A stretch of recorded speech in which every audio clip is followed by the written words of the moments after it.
I bet. So the movie opens up with my dog Sammy pulling up to church, and he looks like he's going through it. His clothes are all messed up. He got half a guitar with him, and he's walking like he got a pipe stuck up his ass. He walks into the church, and his dad is trying to get him to leave the life of sin behind him, which is really just playing music. Like, I don't see the big deal, but fuck it, bro. Who cares? We then cut to the day before, and as soon as I saw this in the theaters, I knew I was in for some fuckery to take place. All the creepy, scary ass movies always start with this shit, bro. I hate it. We see Sammy getting off his shift picking cotton, and holy shit, I did not realize how big cotton fields are. Nah, the white folk dead wrong for this shit, bro. You couldn't even get my man a pair of shoes. He don't even get a pair of work shoes. You dead ass? I bet we got some for your ass. We then cut to Smoke and Stack who are just chilling outside, you know what I'm saying? And they're both played by Michael B. Jordan. They're about to buy this sawmill from this not at all racist possible KKK member white man. I'm sure he's a nice guy. I'm almost positive he's a nice guy. And after almost upping pole on each other, the twins end up buying the spot, and they tell Los Polos to fuck off. They tell him that if they see him or any of his people on their property, they gonna let it rain on their ass, so they better not step. We then see Sammy chopping it up with Pops, discussing church stuff, you know what I'm saying? And Pops is not like this music business at all. He is not going for it. This movie takes place in the 1930s, so anything that ain't straight from the Bible itself might as well be the devil's word to these people. If God himself did not say the shit, the people do not give a fuck. But he does drop this fire ass bar on his son. You keep dancing with the devil, one day he's gonna follow you home. That shit gave me chills, bro. Something about old churches like makes me feel away. And the way this motherfucker looks certainly doesn't help either, bro. He looks mad creepy. The twins end up picking up Sammy, who is their cousin whole time, and we then get a little bit of lore about the twins. And turns out they was in my hood of Chicago, Illinois, fucking shit up with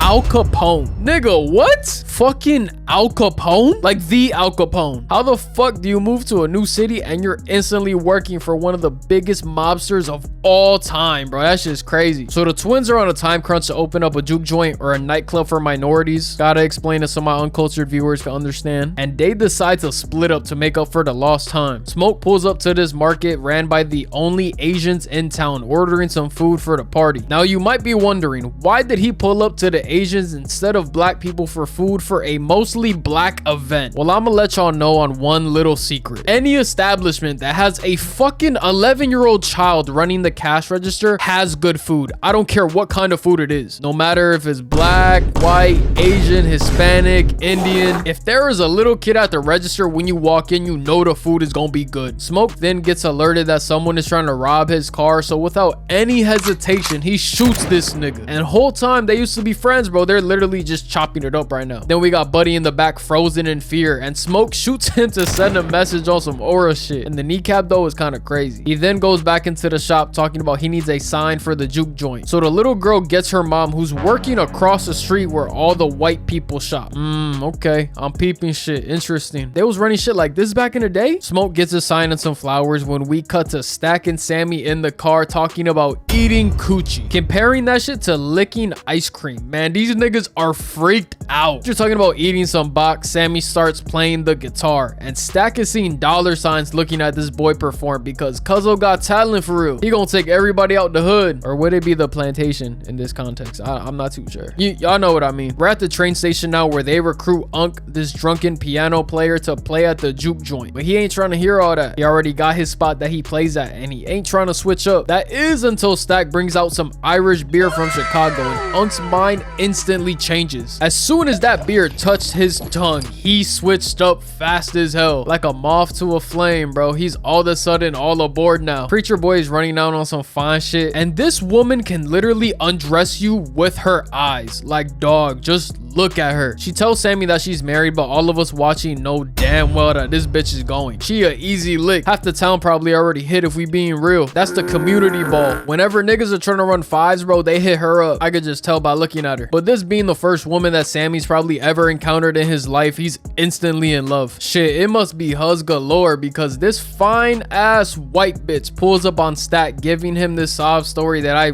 really don't care about, if I'm being real with y'all. Something about her mom dying, blah blah blah. You left me behind and didn't come back, blah blah blah. She then starts talking about when he put his tongue in her cools and he was blowing her back out and shit, which had me absolutely shocked. I was not expecting that vulgar ass sentence confidence out of this little petite white bitch, bro. That shit had me shook. We got some spicy mail right here. Okay, I kind of like her. The guys hop in the whip going through the fields and they pick up this big ass fridge protector with all the Hall of Fame badges named Cornbread so he could work at the spot, and he agrees once he hears how much bread he's gonna make. Smoke then arrives at this creepy ass little hut in the woods and we see him at the gravesite for his child. F in the chat for baby Smoke, y'all. R.I.P. We then get introduced to Annie, his baby mama. Or was she be considered a baby mama? I have no clue. Was she? Let me know in the comments. But anyways, bro, they used to fuck back in the day, and she does brujeria or some shit. I don't know, but she's actually like a nice witch. She's a nice bruja. Like, I'm a little skeptical, but I kind of like her. She's mad nice. She gives me lunch lady vibes. Like, she's gonna tell me to grab a fruit, baby, and she might give you a little extra food because she fuck with you. You know what I'm saying? You know what I mean? Anyways, they end up having a little heart to heart, which ends in bro clapping cheeks. No condom, no shower, no nothing, just straight lustful must. Oh hell no, I know it smell funky in that shit, especially because she's one of them earthy girls, bro. She probably washed that shit with beet juice and lemons.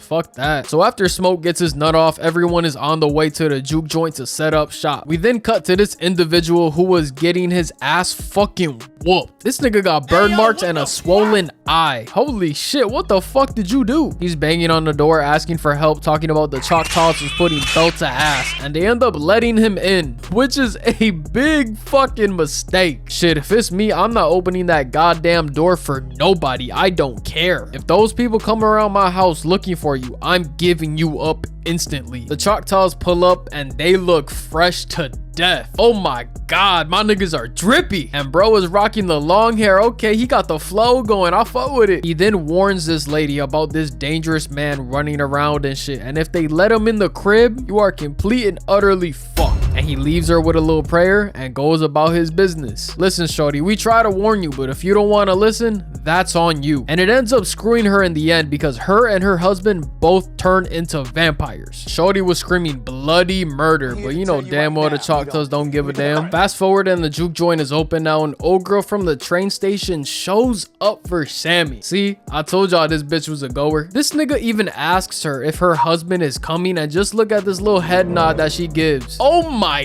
gosh, she finna cheat. She finna cheat like fuck. And then Spicy Mayo pulls up to the function too. Like, hold on now, you sexy and all, but I would have thought this was a setup because you're telling me you're the only white woman in this establishment. We supposed to not think this is a setup at all? You don't find that suspicious?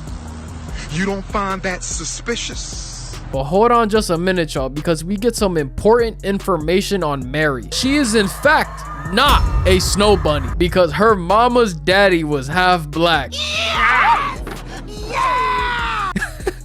Is this bitch like 15% black? Is that what she's trying to say? Hey, shit, it's good enough for me. I'm trying to avoid these snow bunny allegations the same way Halle Bailey avoids accountability. She got Pick Dodger Hall of Fame. She ain't getting hit with nothing, bro. All the blame is going to Daryl, bro. Shout out Daryl, man. Hey, the truth gonna come out, Daryl. Don't even worry about it. It's now time for preacher boy Sammy to play his guitar, and this little motherfucker is like that, bro. He got Pearline over here drooling all over him, completely forgetting about her husband. He really talented for real, and mind you, he's like 18 or some shit, and his voice is this deep. This nigga sound like if you gave Kratos a guitar and a microphone. Sammy's performance is so good it gets the attention of the evil white vampire trio. But fuck all that, my nigga Sammy getting busy with Pearline.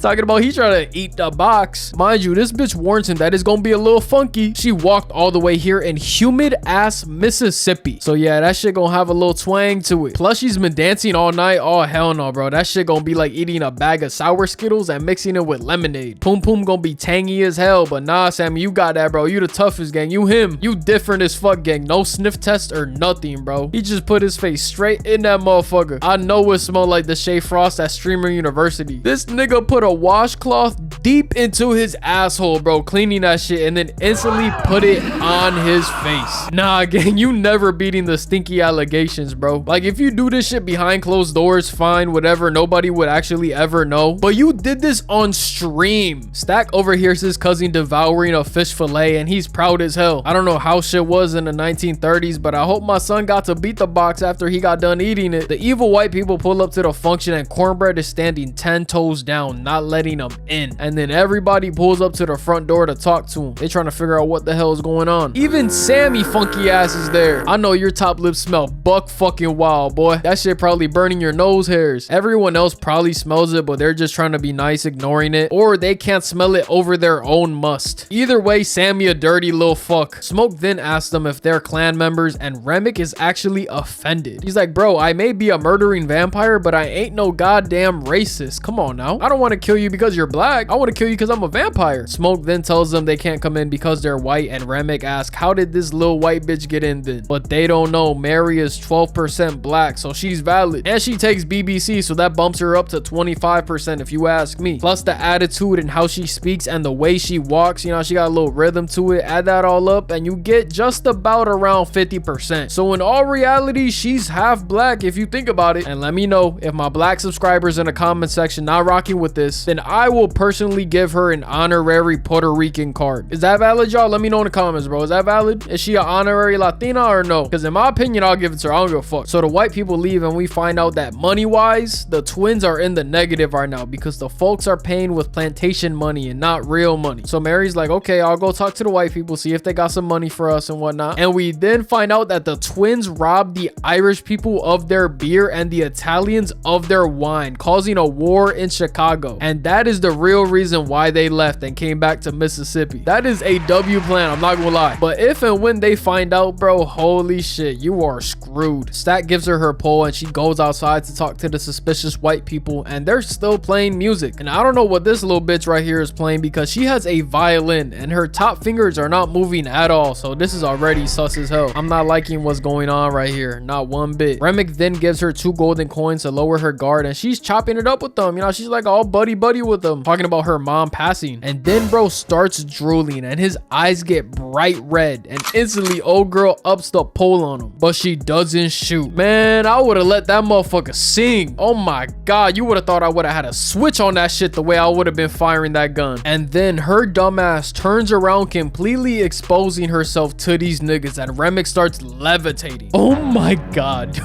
do y'all see this, bro? He's levitating. Oh my, nah, it's GG's, bro. We then cut to Mary walking back, and she's asking if she could come back inside, and Cornbread just doesn't think nothing of it, bro. He lets her right back in, and this is where the movie just goes downhill. Such a casual interaction like that just killed everybody in this building. I don't know what happens when you turn into a vampire, but Mary is getting hella freaky with Stack, talking about you could rob banks and trains, but you can't steal this coochie for a night. And yeah, that's all bro needed to hear, bro. He folding like the New York Knicks when the lights are the brightest. Then Cornbread goes to take a piss in the middle of the goddamn woods at dark as fuck o'clock, and y'all already know this nigga's cooked, bro. There's no saving him. It's GG's for him too. Then we got Freak Bob and Freak Bob Jr. over here getting it in, and then Stack tells Shorty that she's drooling, and y'all gotta hear what she says, bro. You gotta hear the words that come out of her goddamn mouth because I do not do it justice. Future me, play the clip. You drool.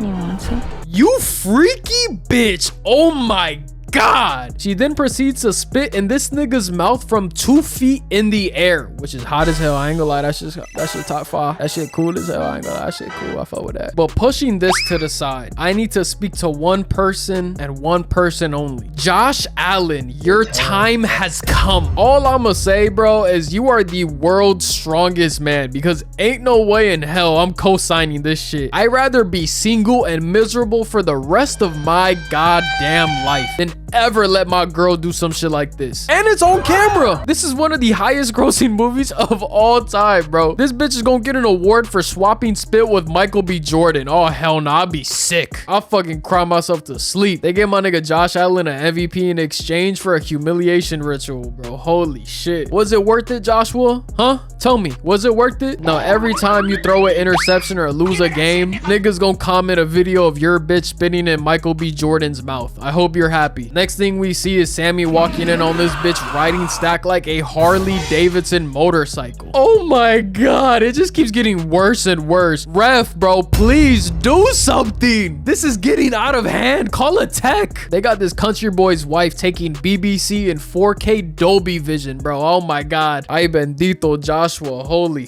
fuck. Smoke then walks into the room and he sees this bitch eating her brother alive. And not in the sexy way, in the murderous way. And he ups the akimbo Desert Eagles, dumping the entire mag in this hoe. And then she gets up like nothing even happened and says that they're gonna murk everyone in here and runs off. Oh my god, what did I just witness? This 130-pound woman just took 24 bullets from a Desert Eagle, from 2 Desert Eagles from less than 10 feet away, and is perfectly fine. Yeah, I ain't gonna lie, bro, the vampires got the super soldier serum. They got shorty moving like Captain America in Civil War, bro. Stack then dies in Smoke's arms, bleeding out, and they kick everybody out the spot. And can y'all believe that someone had the audacity, the fucking gall to tell him to play the music again? Man, if you don't take your drunk ass on somewhere, bro. And he's trying to tell Smoke that they're dealing with some wild shit here, talking about we gotta move the body outside, but Smoke is not going for none of that. Meanwhile, Grace and her husband are trying to leave, bro, because they did not sign up for this bullshit, which is understandable. I can't even be mad at it. And he ends up locking Stack in the closet, and Cornbread finally comes back to the spot, but he's moving mad weird now, talking about, are y'all gonna let me in? Oh nah, bro, they got him. He's one of them. So they decide that they're not gonna invite him in whatsoever, but Cornbread wants his money, and Annie tells Smoke to give it to him carefully. So what does he do? He extends his entire arm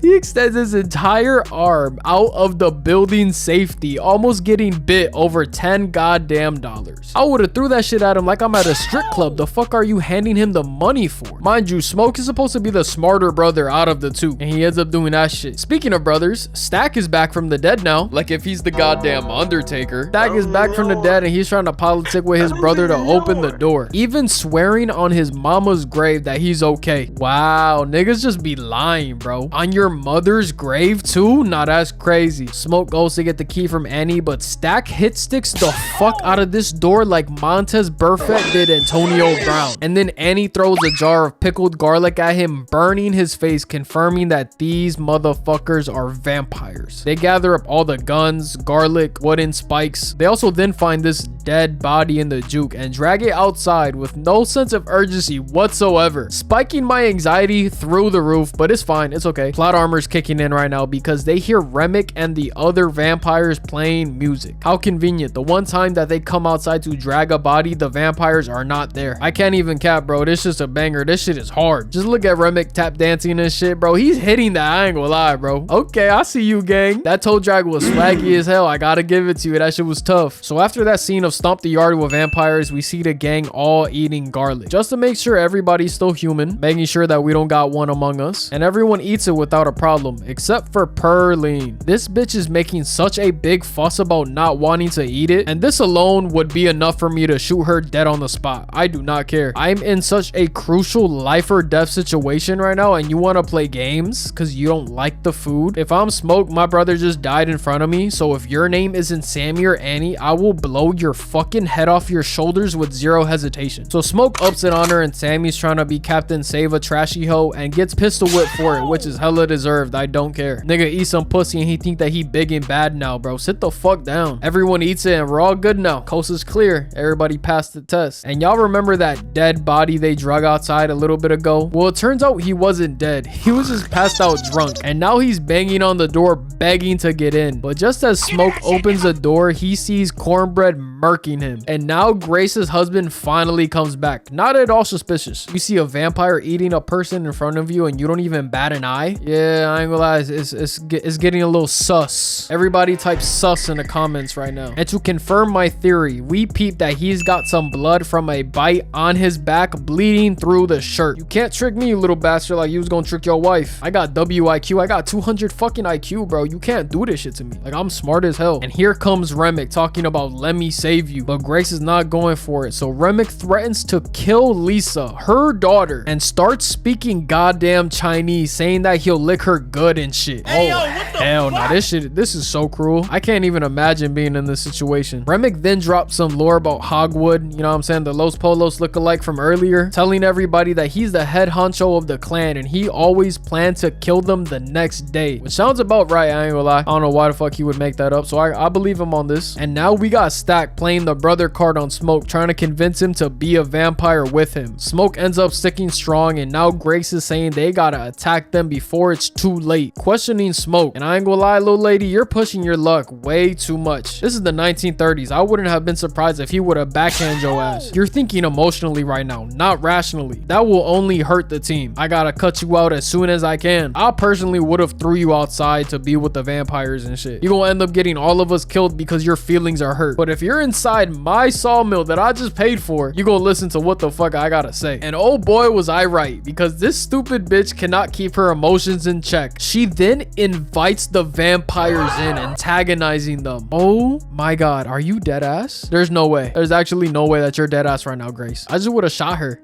I just would have shot her right then and there, bro. Like, what the fuck? So now Remick got this big ass smile on his face after being invited in. So bro opens the door like he's paying the goddamn bills and shit, like he owns the goddamn place. And Grace throws the Molotov she had directly at him. Oh my god, are you actually dumb? You don't throw it at him, you throw it at his feet, god damn it, because he just slaps it away with ease. Now you just wasted a Molotov. All hell is breaking loose right now with Grace dying, killing her husband while burning on fire at the same time, which is amazing news. This is perfect timing, because after the shit that she just pulled, I couldn't think of a much better death for her. I ain't gonna lie. Thank god that puta is dead, bro. I hated her. Smoke is racking up the kill streak right now, going nutty, and Annie gets caught lacking with Stack biting her. But Smoke promised her if she got bit that he'd kill her, not letting her turn, so he follows through with that. And then Mary is absolutely flabbergasted. She's sad as hell. Like, did you actually think Annie was gonna be fine with turning? There's no way, right? There's no way you actually thought that. So Smoke and Sammy are running upstairs trying to get away, but they get caught off by Stack and Remick. Slim and Pearline get bit, so it's GG's for them. RIP in the chat for them. They was cool while they lasted. Mostly Slim. I fought with Slim. He cool as shit. Sammy is running away into the sunrise, and this nigga levitates like Chris Angel to get Sammy. Oh hell no. Then slicing his face up. The twins are now fighting, going back and forth, landing blow after blow. Stack then throws his human brother, human by the way, against this wooden beam that should have shattered his back into pieces, but he gets up like nothing ever happened. Let me get a W plot armor in the chat. He then Spartan kicks him and lands a right, then choking him out again. He then gets elbowed and flipped over, going to bite Smoke, but that little bag that Annie gave him earlier got magical powers or some shit. It's like an invisible force field because it protects Smoke from getting bit. It's almost like Annie is the Black Sue Storm, because how the hell did this shit happen? Smoke is about to stab his brother when we cut to Remick just toying with Sammy right now, literally baptizing him while he's saying a Bible scripture, which is actually insane. You're dead ass mocking God right now, but karma's a bitch. Karma's a fucking bitch, because Sammy smacks him with the guitar, jamming a metal piece in the side of his head, and it allows a little bit of separation, but only delaying the inevitable, until Smoke stabs him through the chest, making the save. The sun rises, burning all the vampires to death, and Remick turns into this big ass fire tornado, dying finally. Sammy then drives home, and we see the exact scene that we saw in the beginning of the movie. And when I first saw this in the theaters, I was absolutely mindfucked.